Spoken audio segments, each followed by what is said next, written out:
First of all, I just want to say what an honor it is to be here, especially in light of the last few weeks of politics, current events, of what happened in Orlando. I personally just feel so connected to the conversation that's happening today. I think it couldn't be more timely.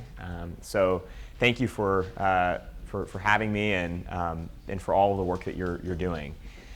So my name is Arthur Woods. I'm the co-founder of a company called Imperative, and I'll tell you a little bit more about what we're doing. We lead the research and development on purpose in the workplace, and so I get to spend every day talking to people about purpose, which gives me a lot of purpose. And what we've really done at Imperative is try to dimensionalize what it really means to have purpose at work and to bring the science to that conversation.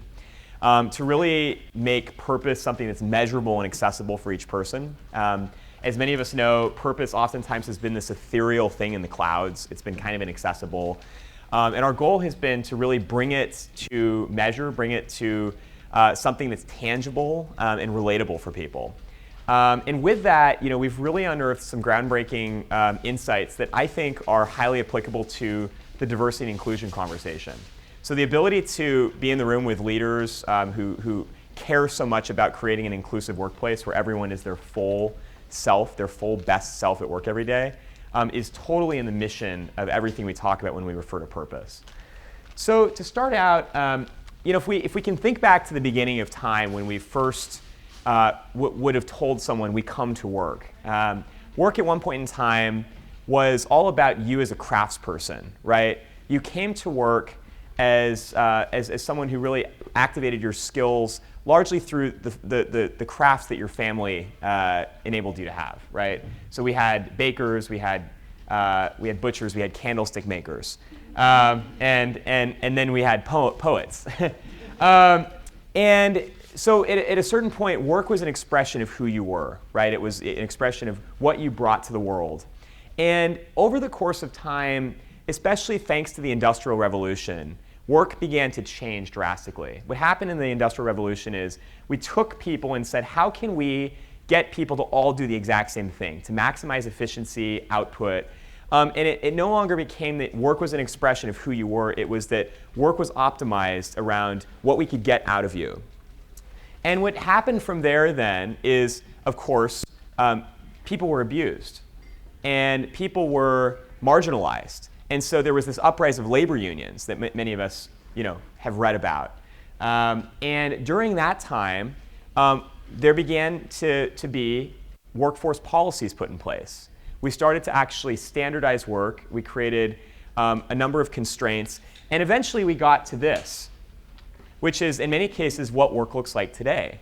And we've managed to create such complexities out of work, out of where we spend the majority of our lives every day, that we somehow have sort of lost touch with the soulfulness that once was work. And in many cases, work to people has become a necessary evil, a source of fear, a source of constraint, and not a source of self-actualization. And that's such a shame because we do spend the majority of our lives at work every day. So a lot of what we dreamt about as we were getting started on our organization was, how could we change this? How could work start to become a source of empowerment for people? How could work be the conduit through which we realize our identities and we discover more about ourselves? How could work be a place where we actually are in touch not only with what gives us meaning, but with the impact we want to have on the world? And what would work look like if it were that way? And moreover, what would society look like if everyone was their full best self at work every day? So what I really believe is exciting about this moment, I mentioned I started on a bit of a sour note with the recent few weeks. We've seen some real kind of potential setbacks, xenophobia, all kinds of crazy things that feel like they've sort of taken us a step back. I, however, have a real optimism of uncertainty right now. And that optimism is born out of a few things, one of which is that there is a whole changing DNA around our workforce.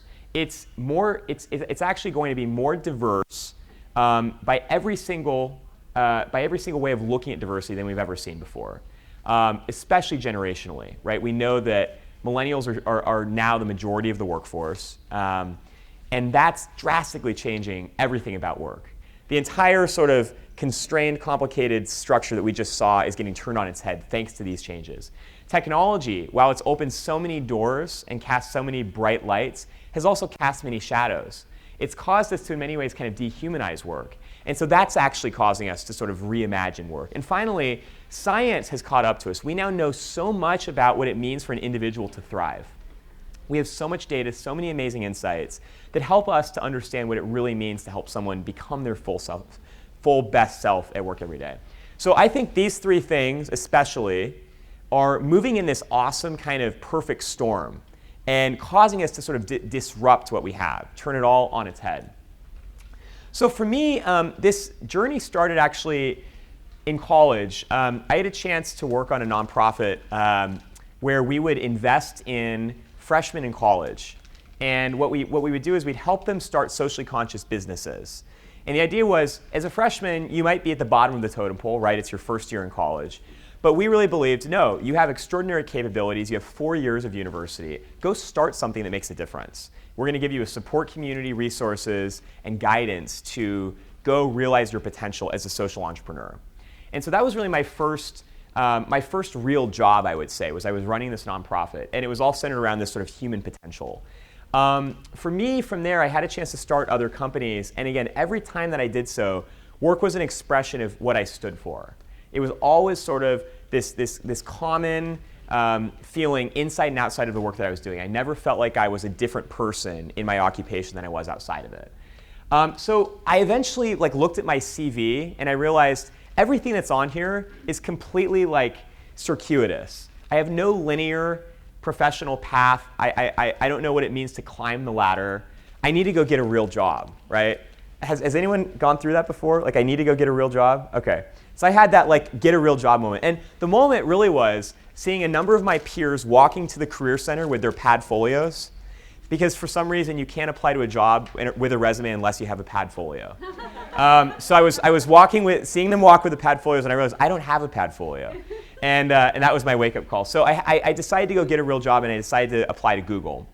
And in my first 6 months at Google, I have to admit, despite the amazing benefits and perks and Google bonuses, I found myself without purpose. And that sort of authenticity of seeing the potential of what I was doing and the expression of who I was and the work that I was doing before, I didn't realize when I was there. And my first inclination, of course, was to blame Google and say, this is your fault. You hired me, you gave me those Willy Wonka bikes, and I'm still not happy. And instead, I sort of woke up one day and realized the ball is in my court, right? If I'm missing purpose, I can't just blame Google. I need to find what it is that gives me purpose. And I began to sort of change my entire approach to the work that I was doing, and I began to undergo this process I call job hacking. And through job hacking, basically reflected on the things that gave me purpose and started to seek those things out. And before I knew it, I had sort of transformed my entire role, the story of my role, the tasks that I was engaged in, the relationships I was building. And I began to work over in the education department at Google and assumed a leadership role there. So really impactful work, and it all kind of came from this connection to what drove purpose for me. And what I heard a lot of my peers say at Google, really in parallel to that, was I'm not just here for the paycheck and perks, I'm here for purpose. The people, although we had created so many great extrinsic benefits, it became really clear that the people that Google wanted to keep were the people that were actually working for purpose. And so this became sort of viscerally clear to me early on. Now, around that time, I actually decided to leave Google, and I was introduced to this guy, Aaron Hurst. Aaron had started an amazing group called the Taproot Foundation. Has anyone heard of Taproot? Okay, some real great pro bono consultants here. So Taproot was born in 2001 when Aaron realized that so many of his friends had these amazing skill sets, right? They were HR leaders, they were sales executives, they were marketing leaders. And when they would go and volunteer in the community, they would typically plant a tree or paint a school bench. Or they would famously paint a wall. Sometimes in nonprofits, they would have people paint the same wall because they didn't know how to manage their volunteers, which was really sad. And so Aaron realized, well, wait a minute, you have all these great skill sets. I also know nonprofits that are actively fundraising for those skill sets. Let's connect the dots, let's create a marketplace. So he created the Taproot Foundation as this pro bono marketplace. And over the course of 15 years, he built this up to be $15 billion of pro bono services distributed per year on the platform. So Aaron was this rock star, right? What was interesting was, every time a pro bono professional would donate their time, they were actually engaged in the same work that they would do in their full-time jobs.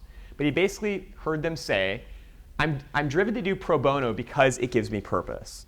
I do this work without any pay, without any material gain, because I'm fulfilled by it.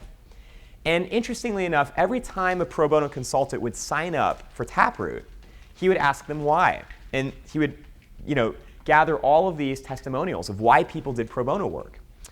And over the course of 15 years, as you can imagine, they accumulated a lot of these. So what Aaron did is he began to look at all of the different patterns. And this really inspired a book that he wrote called The Purpose Economy, where he started to really recognize the trends that he was seeing in all of these pro bono consultants that were doing this incredible work, but for no material gain. How crazy is that, right? So he began to analyze these testimonials. And what he realized is, A, we had constructed a whole series of myths about purpose. He actually said he was committing malpractice when he would go and consult a friend, telling them what they should do with their lives. He was actually harnessing these myths about purpose, about where you would go experience purpose, that I'll tell you about. He actually found that there were a whole pattern of intrinsic drivers that showed what gives you purpose in your day-to-day work. And giving people that vocabulary, he found, was a powerful way to help them actually realize their potential. So we began to actually take this research, this qualitative research around pro bono, and act on it and say, this could actually be the definition that we were both looking for. We're hearing people ask for purpose. What if we could help them discover what that really means?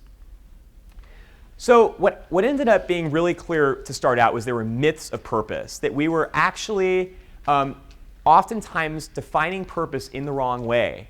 And in many cases, causing people to not experience purpose in their day jobs because they were harboring these myths. The very first was that purpose was a cause. The only way that you could experience purpose is if you go engage in philanthropy and volunteer work. And if you go and plant a tree or build a well in Africa, that's the only way that you can find purpose. Instead, we discovered purpose is possible in any job. And there were incredible stories of people from every single walk of life, from call center employees to people that do back office taxes, that are rich in purpose in their jobs without any connection to philanthropy. The second was purpose isn't a revelation. We heard so many people say, I'm going to grad school to find my purpose. And they would treat purpose like it's this one-time discovery. I found my purpose. It's building wells in Africa, or it's puppies, right? I found my purpose. Instead, we discovered purpose is a continuous discovery process. And in order for us to really harness what it means to have purpose, we have to look at this as peeling back layers on the onion, right? It's continuous. The final thing is that purpose isn't a luxury. And usually when I would go and visit my friends on the Upper East Side of New York, I would hear them say, well, Arthur, purpose is only possible, according to Maslow, when you have achieved all of your other basic needs. But instead, every time I've traveled to a third world country, and I'm sure many people can relate to this, I've discovered that there are people rich in purpose with far less material things than we have. And in fact, I know a lot of people that have all the material things in the world and have no purpose at all. So purpose isn't a luxury. And this is a big one. I guarantee these three myths come up all the time. And they'll come up especially as you start to peel back layers on this onion with other people. The most profound example of this, I have to say, is we work with the chief purpose officer of a top 10 firm, like a Fortune 10 firm. And she still cannot get over the fact that purpose is not all about a cause. When she talks about purpose, it's all about philanthropy. And philanthropy is amazing, but it just sort of accentuates this point that these myths still are so hard for people to get over. So these three things I guarantee will come up. And as leaders, I think it's our responsibility to combat these myths, because these myths actually block people from experiencing purpose. People that might not be with the best jobs, might not have as much money, might not actually be able to engage in philanthropy every day. So instead, what I would say is there's a powerful way to think about purpose. And the way that we define it is, first, what gives you meaning? What is that thing that wakes you up every day, that energizes you? Second is, what's the impact you want to have on the world? How do you want to see the world change? How is the world better with you here? And the alignment of that, we believe, is truly purpose. What's interesting about this, as we compare it to strengths, as we compare it to personality styles, as we compare it to anything else, is purpose is not about just how you show up, it's about who you are. And I can't imagine a better linkage to diversity and inclusion than that. How do we discover who we truly are and bring that to how we show up every day? What a beautiful thing. And unfortunately, because of the way that we've designed work, because of the way that our systems and our policies, and even Hollywood, have sort of shifted perception, people don't realize who they are, and they usually don't translate that to the work that they do every day. So my question is, what would the world look like if we could translate who we are to the work that we do? If we could find that sweet spot between what drives meaning for us and the change we want to see. And so that's really what we're going to talk about today. You have some sticky notes in front of you. And if you have a chance to grab one of these sticky notes, I'd love for you to just draw this Venn diagram and have it in front of you. Just as you're thinking throughout this activity today, what is it that drives purpose for you? And I'm going to ask you some very specific questions on that. And then what is the change that you want to see? These are questions that I think we've probably been giving some thought to today because we've had so many sparks of inspiration today. But what truly does bring you meaning? And what is the impact you want to see? And we'll go through two frameworks that'll help you answer these questions. As you're writing that, I'll just mention, the title of this was Leading with Purpose. And our theory of change about leading with purpose is it's very difficult for us to bring purpose to our colleagues and our teams and our organizations if we haven't mastered it for ourselves. So the very first step in us leading with purpose is us uncovering what drives purpose for us as leaders. And every time we work with leaders, this is the very first question we ask. It's not, what are the tactics for what you're going to do for your colleagues, or how are you going to bring purpose to your talent lifecycle? It is what uniquely drives purpose for you as a leader. If you can answer that, you're so much better equipped to answer it for your colleagues, to help them answer it for themselves, to start answering it for your organization. And so that's really where we're going to start today. Because this could be a 4-hour experience, this could be a 4-day experience. We're going to start with 90 minutes, 85 minutes, let's give it. And what I'm going to do is share some of the research, but we're going to go through a few activities that help bring this out of the clouds and into something tangible and accessible for each of us. The goal here is hopefully that you can peel back a very thin or hopefully a very big layer of this question. It's a process I continue to do every day because it is such a continuous discovery process. So one of the key things that we learned as we started to research these pro bono testimonials, when we got beyond the myths, we started to read between the lines, was that purpose was generated from 3 things in every single person's answer of what drove purpose for them. And it was actually uncanny. Every single time someone would tell us that they gained purpose from something, you could basically put it into these 3 buckets. Can anyone guess what these are, what these might be? The 3 things that generate purpose for us? Yes? Giving? Okay, yeah. I think that's on the right track. There's a way to describe that. Yeah. Impact? Yes, that was one of them. Impact. Yep. Is it reward? Reward? So like a feeling of reward. Okay. Yep. Related to some personal experience? Yeah. So how I develop, any other way to describe that? Yeah, so somebody I know has a disability, so I follow that cause and do fundraising for that cause, or something related to some personal experience. Personal with somebody connection. close to you. Yeah, that's awesome. So like a sense of, Way to put it. could fall into impact or that sort of ability to grow and learn. Yeah.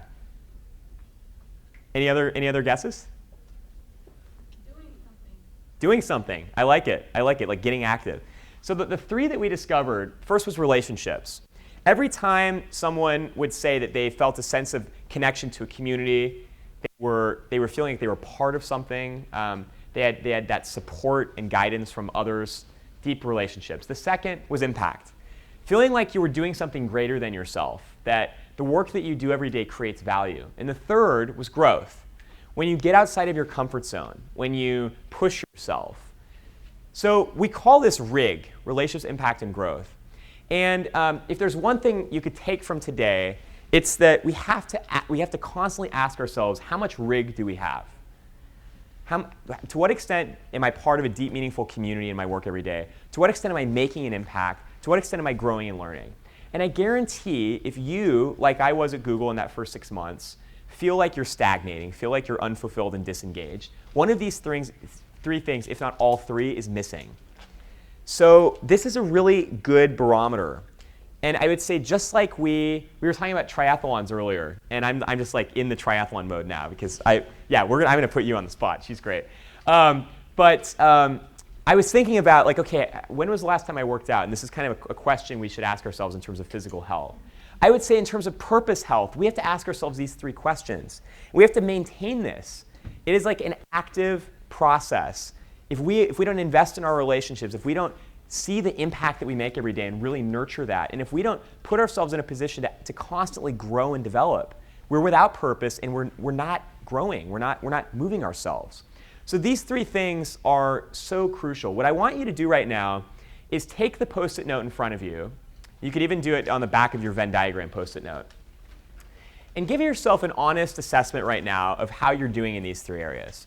So with relationships, to what extent do you feel like you're part of a meaningful community? I mean, this one is a great one, so you're probably doing pretty well. To what extent do you feel like you have people beside you that truly support you? They would take the shirt off their back to help you. They would show up with a U-Haul to help you move if you had to, last minute get out of your house.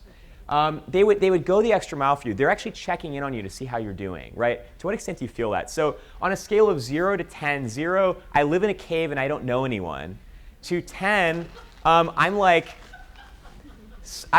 so deeply ingrained in community that I'm attached to the hip of 3 people. How are you doing on that scale? An honest scale, 0 to 10. How deep and meaningful are your relationships right now, inside and outside of work? Second, with impact, to what extent do you feel like you make a difference every day in your work? And this doesn't just mean volunteering, which is amazing. You might truly feel a sense of impact there, but in the work that you do every day, to what extent do you feel like you create value? How much would people notice if you didn't show up tomorrow? To what extent do you feel like you're creating this remarkable value for yourselves and other people? So 0 is 0 impact. I could blow away and no one would know. 10, like such a monstrous impact that there's like there's a hole here that's just shell-shocked by the impact that I'm bringing. Okay?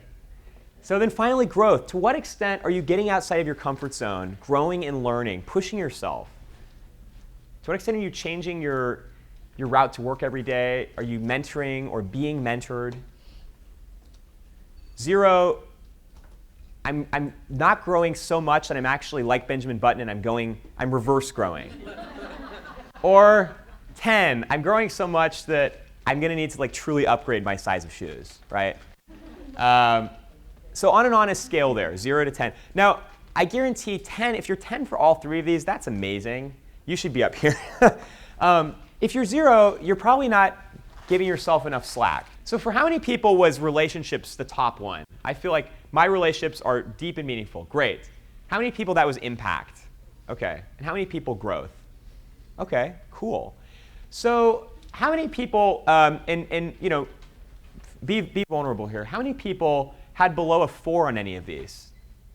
Be honest, yeah, okay. And how many people had above an 8 on any of these? Okay, cool. So the cool thing is we have some room to develop, and whether we're rock stars at all 10s and we want to find a way to sort of maintain that, or we're in a place where we can actually help other people with these, or we're finding that we have an area that's sort of deficient, this gives us a really interesting framework for where do we start on this purpose journey? Where do we really start to invest? Do I need to feel a deeper connection to my community? Do I need to find a way to maximize my impact or reframe the story of my work every day? Or do I need to give myself new growth opportunities? So in those moments that you're stuck, look at your rig, assess this, continue to assess this, because it'll change. So one of the things that inspired me really early on in this work was we came across the study of purpose in healthcare. And what was interesting is some researchers that we partnered with went and surveyed people in a hospital. And they asked hospital doctors, they asked hospital nurses, all the way down to hospital janitors, why do you come to work?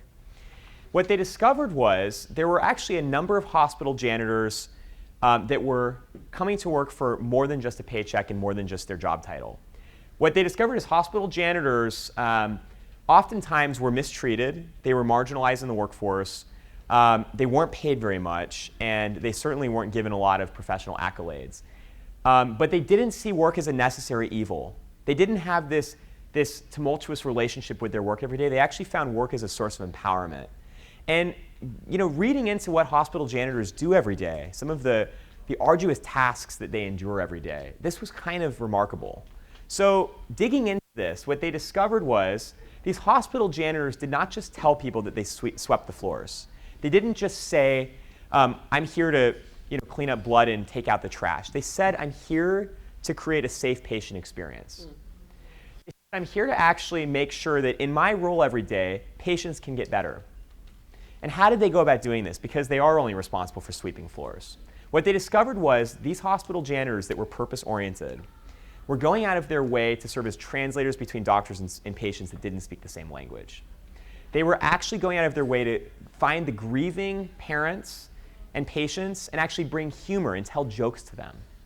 They were going so far as to move long-term care patients' paintings, where they were staring at the same painting every day, swapping it with other floors so that they could look at new paintings. How amazing is that? These hospital janitors, in many cases, they discovered were delivering more care to the patient experience than doctors and nurses. Can you believe that? And oftentimes we're discovering when patients were in need.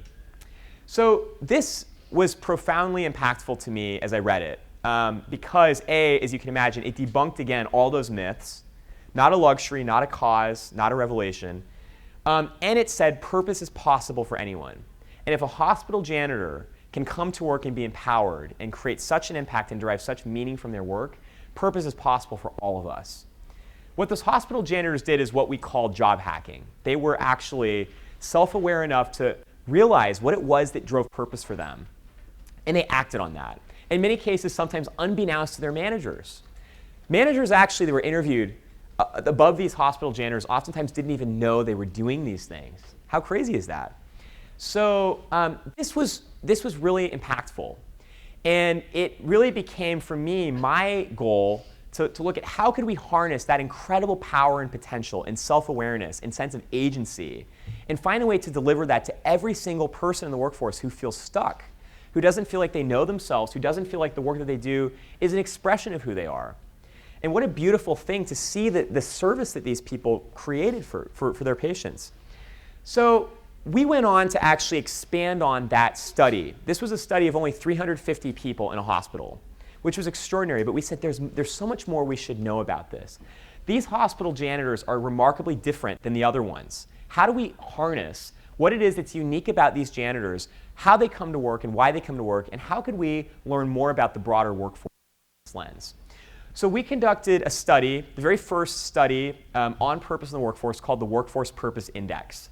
And what this was basically taking a series of psychometrics surrounding what really informed those hospital janitors and the behaviors they had. And we began to actually poll the workforce and ask, why is it that you come to work? But not just in one hospital, in the entire nation, and most recently, the entire planet. So what we discovered and what we sort of coined with this was this idea of the employee called the purpose-oriented worker. And this is something that I'm going to come back to quite a bit. But the idea of the purpose-oriented worker is the individual that comes to work every day and sees their work primarily as a means of serving other people and achieving fulfillment. These individuals, if they won the lottery, would not stop working. They might not keep their same job, but they would continue to work in some capacity. Because work is not just a necessary evil. It's not just a means to an end. It's a source of enrichment. These individuals, we learned, showed up across every single sector, every single generation. And as you can imagine, what we learned is they were higher performers in the workforce by every single metric. These were our rock stars. These were the individuals that came to work for so much more than the paycheck, and they delivered so much more. So what was remarkable in the study is that we developed a business case for purpose. And it began to give us a really clear case for moving people, moving every single person in the workforce that maybe does see work as a necessary evil, or does have a sense of fear or constraint around their work, to actually see the light in their work every day, to see that their work can make a difference. Their work can be a source of meaning. So what we learned is that 28% of the United States is purpose-oriented. These individuals, again, across every sector and every discipline. 29% sits on the line in a field we call purpose-inclined. These are the individuals that in the right environment with the right immediate support would actually shift their way of looking at work.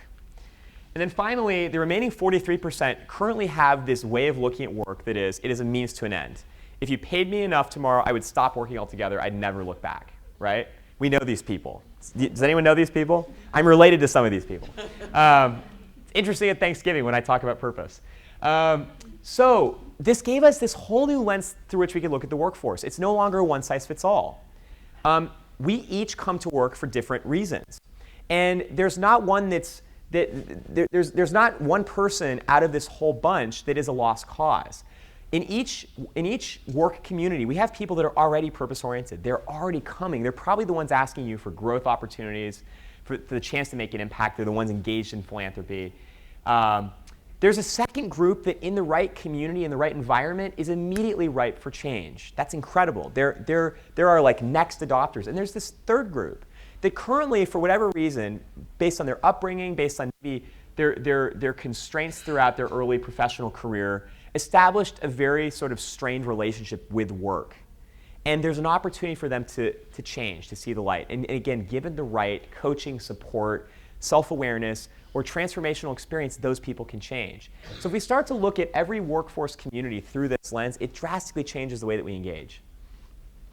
What we learned about the purpose-oriented workers is they have higher tenure. They're 87% more likely to stay in their jobs if they have fulfillment. They have higher employee net promotion of their company's brand. They're the ones advocating for their organization, whereas the other two are typically detractors of a company's brand, right? They have higher levels of fulfillment across RIG, remember?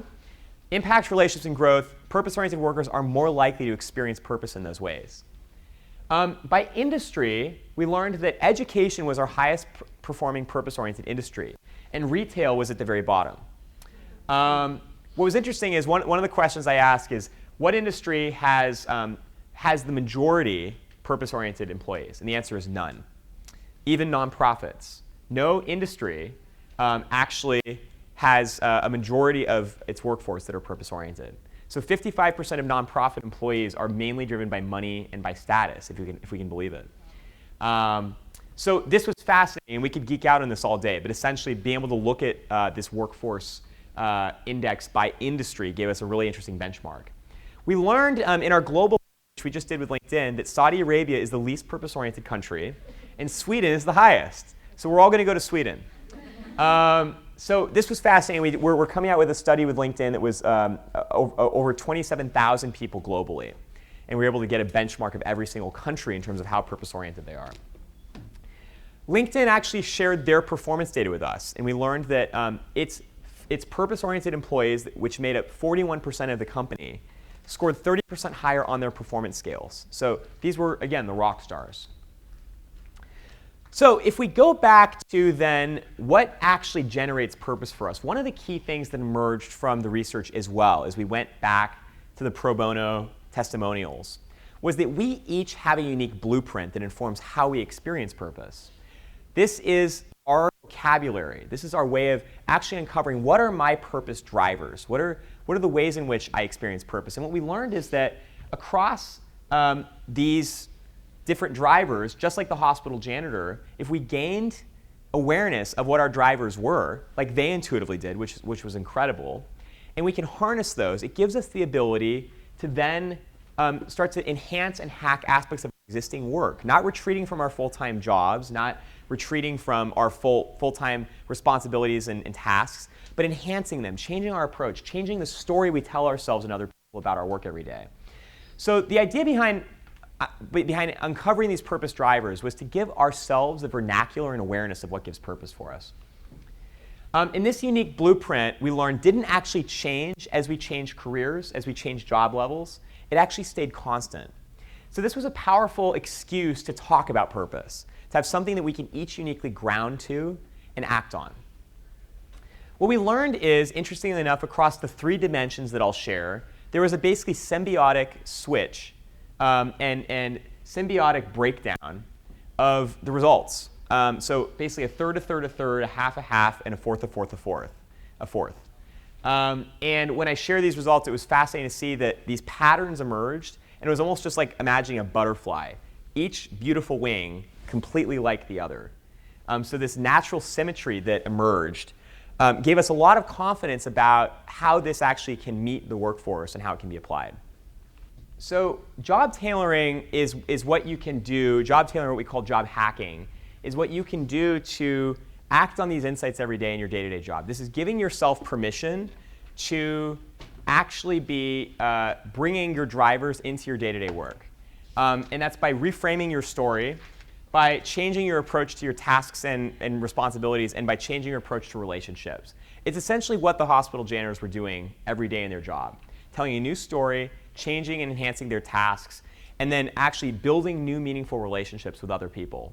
So these are kind of the 3 areas of how you can job tailor or job hack. Yes? I'm wondering, perhaps this came up in the research, but how long do you stay in an environment and continue to try to reframe? Yeah. Because it can also be taxing, so I'm wondering, For sure. do you just leave? Yeah. I would say, the blockers to job tailoring or job hacking are you don't have the support of managers or your leadership. You're in the wrong role entirely. And you're not in a place where you feel like you have any new growth potential.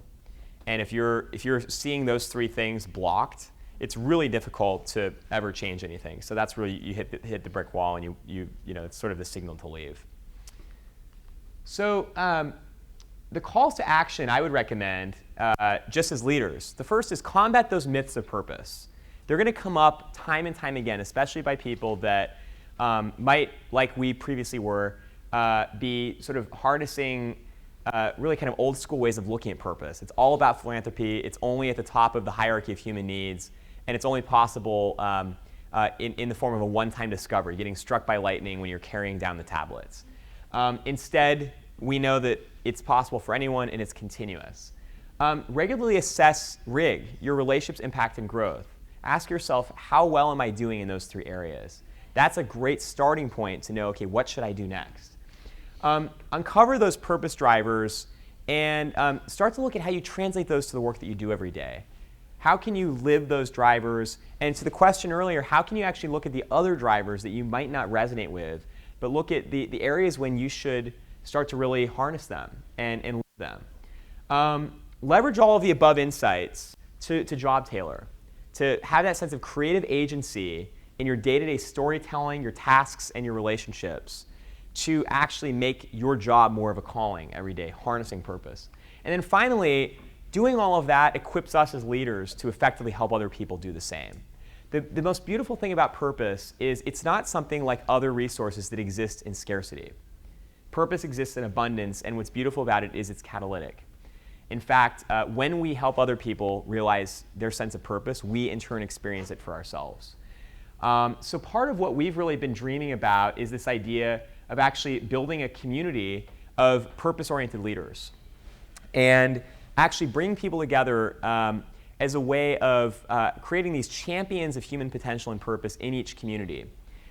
So we're actually really interested in having 50 people, actually 100 people over the next year, become certified purpose leaders to actually take all of this research and build it into their organizations as a way of actually becoming purpose coaches, purpose leaders that are there built primarily to help individuals realize what drives them, what motivates them, what brings them to their best as a way of helping them translate who they are to the work that they do every day.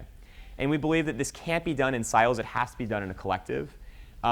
We've seen so often that there are silos of organizations thinking about the same things, hitting the same pain points, and the best way to sort of solve this is to create that interconnected network.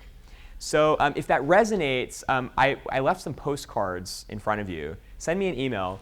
And what I can do is, whether you're looking for your premium report, a 20-page version of that if you haven't received it yet, you want to see the research that we've done, our global study with LinkedIn, our national study, or a recent study we just did on Generation Z, or you're interested in talking about this idea of becoming a certified purpose leader and becoming sort of a champion of purpose in your organization, send me a note.